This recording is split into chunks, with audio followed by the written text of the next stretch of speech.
حضرت حسن بصری رحمت الله علیه یو سړی راغی وی زما بچی نشتا نو ورته استغفار وایه ور توبه ده بخنه غوښتل دي. بل یو سړی ولا راغی وی صاحب زمون په علاقه کې قحط دی اوبه نشته ګیا نشته وی استغفار له زور ورکړي. بل یو سړی ولا راغی وی صاحب بے مال ام کمزور ام غریب ام فقیر ام بے وس ام قرضدار ام وی استغفار وایه. یو بل سړی ولا راغی وی صاحب څوک مې عزت نه کوي هر سړی مې رټي وی استغفار وایه. یو شاګرد ورته وی استاد جی بل دم سجده دي کدا یو ټکی دی یاد کړی خو چې څوک کومه مسله راوړي ته ورته استغفار وایه. حسن بصری رحمت الله علیه ورته وی الله په قرآن کې د دې استغفار د دې بخنې غوښتې او د توبې اوه وعدې کړي دي اوه وعدې. فقلت استغفروا ربکم انه کان غفارا. الله نه بخنه وغواړئ توبه و توبه سے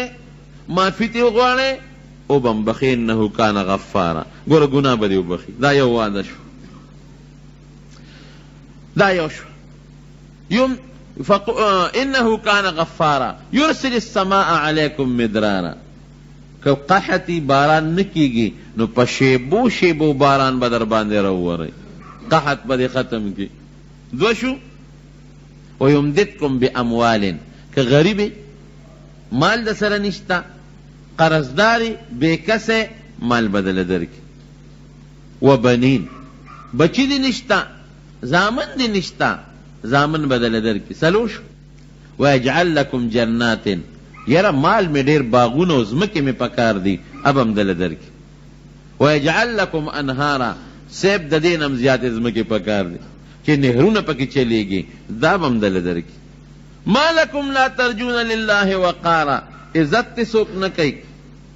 په دنیا کې د بیزته جون دے استغفار وایا الله بدل عزت هم درکی.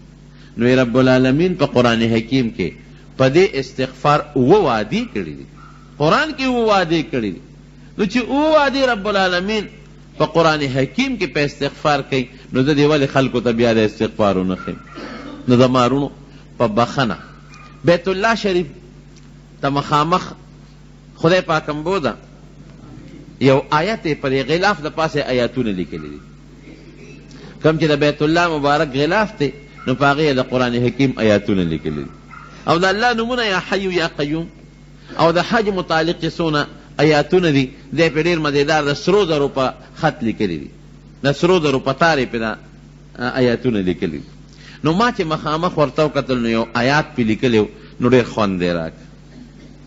ډېر خوند دی راک او ډېر د الله په حضور کې شکریا مې ادا کړه او د ډېرې خوشحالۍ د شکرې نه جړا راله. هغه آیت داسې دی ومن یعمل سوءا او یظلم نفسه. داسې دی ومن یعمل سوءا سو قاری پکې شته او یعمل او یظلم نفسه غالبا یجد الله توابا الرحیما. مانا به درته وکم. ګوره بیت الله په دې غلاف لیکلی دي. معنی داسې ده چې څوک ګناه وکړي. ګوره قرآن حکیم کې الله چې څوک ګناه وکړي نو ګناه خو موږ ټولو کړی ده که څوک دې پاک شته نشته. او یا په ځان ظلم وکړي په ځان زیاتې موږ ټول کوو په ځان زیاتې کوو. که څوک ډاکه کوي که څوک غلا کوي که بل ته کنځل کوي که په بل ظلم کوي دا ټول ځان سره ظلم دی ځان سره زیاتې دی. نو الله فرمای د بیت الله په دې غلاف د پاسه دا آیات لیکل شوی دی چې څوک ګناه وکړي یا په ځان باندې ظلم وکړي او بیا د الله نه بخنه غواړي یجد الله توابا الرحیما. الله به توبه هم قبوله کړي او رحم به هم پې وکړي. په دې بیت الله د پاسه لیکلي. ما وی یا الله ته څونه مهربانه بادشاه اعلان درته کوي په ځان دې ظلم او زیاتې وکړو یا ګناه دې وکړه الله ته توبه وباسه در باندې توبه دې قبلوي او رحم هم در باندې کوي انعام هم دله در کوي.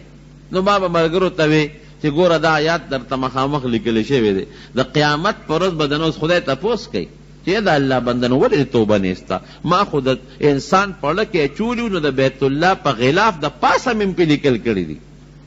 درته مې شیشه مخامخ کړه چې وباسه توبه بخنه وغواړه نو کمبخته بیا دې توبه نیسته بیا دې بخنه نه غوښته بیا دې معافي نه غوښته. زمارونو الله په خپل اعلان کوي ما به یا الله تا ویلی دي ما نه دی ویلی تا په خپل کتاب کې ویلی دي چې څوک ګناه کوي او په ځان ظلم کوي او بخښنه غواړي نو زه یې بخم نو موږ ګناهګار هم یو موږ په ځان ظلمونه هم کړي دي او موږ دنه بخښنه هم غواړو نو پروردګاره زموږ مغفرت نصیب کړي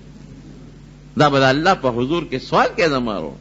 او الله دونه خوشحالیږي په توبه مولانا روم صاحب رحمت الله علیه لوی بزرګ هم تیر شوی دی او صوفي مو هغه یو واقع لیکلی ده وی د حضرت عمر فاروق رضی الله عنه په زمانه کې شرابو باندې خو پابندي لګېدلې او مخکې نه خو عمر فاروق رضی الله عنه په نوره سختي مو کړله چې یاره که چا سره شراب برآمد شو یا چام اسکل نو ګورم به ورسره هغه سخت طبیعته مو سخت مزاجه مو و یو ځل د مدینې منورې په یو لاره په یو کوڅه کې را روان دی یو سړی د یو یهودي د کوره راووت او لاس کې شراب بوتل نیولی چې څنګه هغه راووت او د شرابو بوتل ورسره دی د هغه څه خیال دی چې ما به څوک وویني چې وی کتل حضرت عمر فاروق رضی الله عنه په نظر ورغله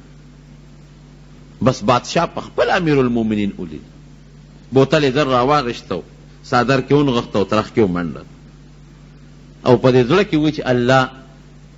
اوس راته معافي وکړي نو زما د توبې که بیا مې شرابو له ګوتې مې یوړی ځکه به یو انسان ګواه راشي نو دا خو په ما باندې امیر المؤمنین په خپله ګواه دی دې په خپله ولیده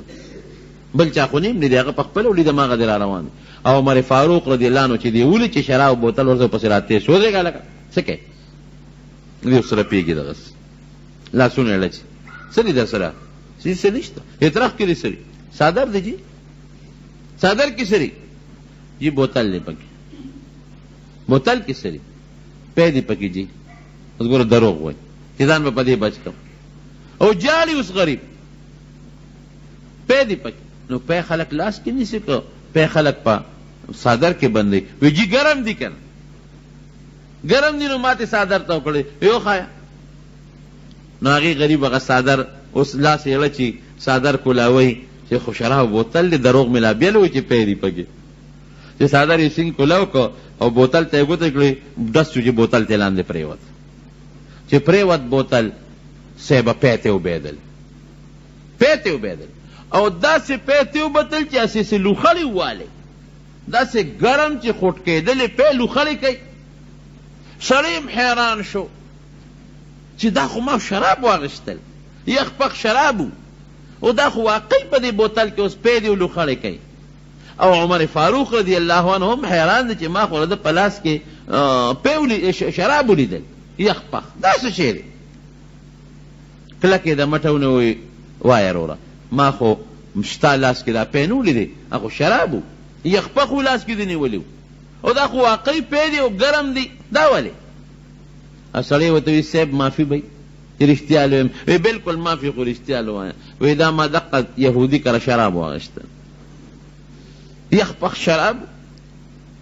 خو چې کله ته مې ولیدې که نه نو د الله په حضور کې مې توبه وویسته چې الله زما دې توبه امیر المؤمنین عمر فاروق رضی الله عنه په خپله ولیدم زما دې توبه بیا به شرابو له ګوتې یو نسم شراب سکل خو ډېره لویه خبره ده او دروغ مې درته وي چې پی دی او ګرم دی ځکه مې صادر دې تو کړی نو دا زما د هغه توبې برکت و چې رب العالمین زما حیا وساتله حضرت عمر فاروق رضی الله عنه ورته وایي چې بېشک ستا د توبې د برکت نه خو الله ستا د شراب په دې پیو بدل کړل ستا حیا الله وساتله نو وی دا سره تعجب خبره نه ده ځکه پیم یو سیال بیدون کې شی دی او شراب هم اوبه دي سیال بیدون کې شی دی نو که یو په بل بدل شي الله کولی شي خو ډېر تعجب په دې دی چې دا پی ستا په دې ترخ کې بیا ګرم چا کړی چې دا لوخړې ته خېږي دا د توبې برکت او الله په انسان حیا راولي چې توبه انسان د زړه د اخلاص نه الله ته وباسي زما وروڼو په دنیا کې هم در باندې الله حیا راولي او په آخرت کې هم الله حیا راولي اوږد حدیث د نبی علیه السلام مبارک په بخاري شریف کې دی چې د قیامت په لویه ورځ باندې یو انسان به الله ځان ته رانږدې کړي او حدیث پاک کې راځي